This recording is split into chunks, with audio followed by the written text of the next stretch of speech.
ഇവിടെ ഹീറോയിൻ ഓഫീസിൽ വർക്ക് ചെയ്തുകൊണ്ടിരിക്കുമ്പോൾ അവിടെയുള്ള ഇവളുടെ കൊളീഗ്സ് എല്ലാം തന്നെ അവരുടെയും കൂടി ജോലി ഇവളെ കൊണ്ടുവന്ന് ഏൽപ്പിച്ചിട്ട് പോവുകയാണ്. ഹീറോയിന് ഒന്നും പറയാൻ പറ്റാത്ത അവസ്ഥയാണ്. അപ്പോഴേക്കും ഇവളുടെ അമ്മയും അച്ഛനും അനിയനും അങ്ങോട്ടേക്ക് വന്ന് പ്രശ്നം ഉണ്ടാക്കാൻ തുടങ്ങുകയാണ്. ഇവർക്ക് പൈസ എടുക്കുന്നില്ല, ചെലവിന് എടുക്കുന്നില്ല, ഇത്രയും നല്ല കഷ്ടപ്പെട്ട് വളർത്തിയിട്ട് വയസ്സാം കാലത്ത് ഇവരെ തിരിഞ്ഞു നോക്കുന്നില്ല എന്ന് പറഞ്ഞിട്ടാണ് അമ്മ പ്രശ്നം ഉണ്ടാക്കുന്നത്. അത് കേൾക്കുമ്പോൾ അവിടെയുള്ള മറ്റുള്ളവരും ഇവളെ കുറ്റപ്പെടുത്താനായിട്ട് തുടങ്ങുന്നു. എന്നാൽ ഹീറോയിൻ ഇത്രയും നാളും ഇവളുടെ ഫാമിലിക്ക് വേണ്ടിയിട്ടാണ് ജീവിച്ചത്. 2 ദിവസം പൈസ കൊടുക്കാത്തതിനാണ് ഇവർ ഈ പ്രശ്നം വന്നുണ്ടാക്കുന്നത്. മാത്രമല്ല മറ്റുള്ളവരും കൂടെ എങ്ങനെയൊക്കെ പറയുമ്പോൾ ഇവൾക്കത് താങ്ങാനാവുന്നില്ല. പെട്ടെന്ന് തന്നെ ഫുൾ സ്ട്രെസ് ആയിട്ട് നെഞ്ചുവേദന എടുക്കുന്നു. ആ ടൈമിൽ ഇവള് 2 ആഴ്ച മുന്നേ നടന്ന കാര്യം ആലോചിക്കുകയാണ്. ഇവളെ ജോലി ചെയ്ത് പൈസ വീട്ടിൽ കൊടുത്തില്ലെങ്കിൽ അമ്മ ഈ കമ്പനിയിൽ വന്ന പ്രശ്നം ഉണ്ടാക്കും.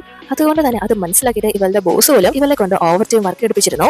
ഇവളുടെ ശമ്പളം കുറയ്ക്കും എന്ന് പറഞ്ഞ് ഭീഷണിപ്പെടുത്തിയിട്ട്. അതുകൊണ്ട് തന്നെ ഇവളും പേടിച്ച് അതെല്ലാം തന്നെ ചെയ്തിരുന്നു. പൈസ കൊടുത്തില്ലെങ്കിൽ അമ്മ വന്ന് പ്രശ്നം ഉണ്ടാക്കും. ആ ഒരു കാരണം കൊണ്ട് തന്നെ ഇവളും ഗതിയിട്ട് 2 ആഴ്ച നേരെ ചൊവ്വേ ഉറങ്ങ പോലും ചെയ്യാതെ ഓവർ ടൈം ജോലി ചെയ്തുകൊണ്ടേ ഇരിക്കായിരുന്നു. ആ ടൈമിൽ ഇവളുടെ അമ്മ ഇവളെ വിളിച്ച് അതിന് ഫോൺ വാങ്ങാനായിട്ട് പൈസ കൊടുക്കണം എന്ന് പറയാണ്. എന്നാൽ ഹീറോയിന്റെ കയ്യിലുള്ളതെല്ലാം തന്നെ അവർക്ക് കൊടുത്തു. അതുകൊണ്ട് തന്നെ ഇല്ലാന്ന് പറയുന്നത് കേട്ട് ഇവളുടെ അമ്മ ഇവളോട് ദേഷ്യപ്പെടാനും നാളെ ഞാൻ കമ്പനിയിലേക്ക് വന്ന് പ്രശ്നം ഉണ്ടാക്കും എന്ന് പറഞ്ഞ് ഇവളെ ഭീഷണിപ്പെടുത്താണ്.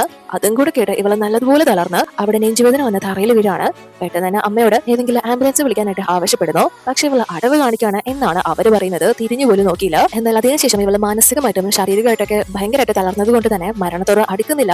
പക്ഷെ പെട്ടെന്ന് ഇവൾക്ക് 8 വർഷം മുന്നിൽ ഇവളുടെ ലൈഫിലേക്ക് ഒരു തിരിച്ചുപോക്ക് ഉണ്ടാവുകയാണ്. ഇവള് അങ്ങനെ അതുകൊണ്ട് ഒന്നും മനസ്സിലാവാതിരിക്കുമ്പോൾ പെട്ടെന്ന് ഇവളെ അമ്മ വിളിച്ചിട്ട് പൈസ വേണം, പൈസ എത്രയും പെട്ടെന്ന് കൊടുത്തില്ലെങ്കിൽ താൻ കമ്പനിയിലേക്ക് വരും, അവിടെ ഒന്ന് പ്രശ്നം ഉണ്ടാക്കും എന്ന് പറയാണ്. അതായത് ആദ്യമായിട്ട് ഇവളുടെ അമ്മ ഈ കമ്പനിയിൽ വന്ന് പ്രശ്നം ഉണ്ടാക്കുന്ന ദിവസത്തിലേക്കാണ് ഇവളിപ്പോ പുനർജനിച്ചിരിക്കുന്നത്. അതുകൊണ്ട് ഇവൾക്ക് പോലും വിശ്വസിക്കാനാവുന്നില്ല. പക്ഷെ അപ്പോഴേക്കും ഇവളുടെ ബോസ് ഇവളെ കൊണ്ട് ഓവർ ടൈം പണിയെടുപ്പിക്കാനും പുതിയ പ്രോജക്റ്റ് വേറെ ആരൊക്കെയാണ് ചെയ്യുന്നത്, പക്ഷെ ഇവളോട് ചെയ്യാനൊക്കെ പറഞ്ഞ് ഇവളെ ബുദ്ധിമുട്ടിക്കാണ്. സോ ഇവൾക്ക് പോലും ചാൻസ് ആണല്ലോ കിട്ടിയിരിക്കുന്നത്. ഇവളുടെ അമ്മ പ്രശ്നം ഉണ്ടാക്കുന്നതോടെ കണ്ടു കഴിഞ്ഞാൽ ഇയാൾ എന്തായാലും ഇവളെ കൂടുതൽ ടോർച്ചർ ചെയ്യും. സോ ഹീറോയിൻ എന്തായാലും അങ്ങനെ ഒരു ലൈഫിൽ വീണ്ടും ജീവിക്കാൻ ഒരു താല്പര്യമില്ല. അതുകൊണ്ട് തന്നെ ഇയാളോട് ഇവൾ കൊണ്ട് ജോലി ചെയ്യാൻ പറ്റില്ല എന്ന് എതിർത്ത് പറയുമ്പോൾ ഇയാള് ഈ ജോലി ചെയ്തില്ലെങ്കിൽ ഞാൻ തന്നെ ഇവിടെ നിന്ന് പുറത്താക്കും എന്ന് പറയേണ്ട താമസം ഹീറോയിനായിട്ട് തന്നെ ഈ ഒരു ജോലി രാജിവെച്ച് ഒരു കൂസലില്ലാതെ ഇറങ്ങി പോവാണ്. ഇയാൾ എത്ര പറഞ്ഞിട്ടും ഇവിടെ നിൽക്കാൻ തയ്യാറാവുന്നില്ല. അതിനുശേഷം ഭയങ്കര സമാധാനത്തിലാണ് ഇവളെ പുറത്തേക്ക് വരുന്നത്. ആ ടൈമിൽ ഇവൾക്ക് ഒരു നോട്ടീസ് ഇട്ടാണ് ഒരു നാനിയുടെ വേക്കൻസിലേക്ക് ഒഴിവുണ്ടെന്ന് പറഞ്ഞിട്ട്.